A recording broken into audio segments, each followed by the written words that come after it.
भ्रष्टाचारी नेतालाई जेन्जीले खेदायो, पैसा लुटी घर भरेका जेन्जीले जलायो। पैसा लुटी घर भरेका जेन्जीले जलायो।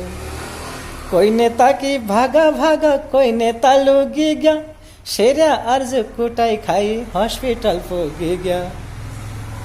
कसैका रुपैयाँ जल्या, कसैका घर जल्या, कोही नेता झेल घर पस्या, कसैका पुल खोल्या। के सोच्या नेपालमा, के भयो नेपालमा, ओहै के हुन्छ नेपालमा। भ्रष्टाचारी चालमा ओहै जनता पर्या जालमा, भ्रष्टाचारी चालमा ओहै जनता पर्या जालमा। हजुरको विचार पनि यसो तल गएर कमेन्ट बक्समा राखिदिनु होला। धन्यवाद।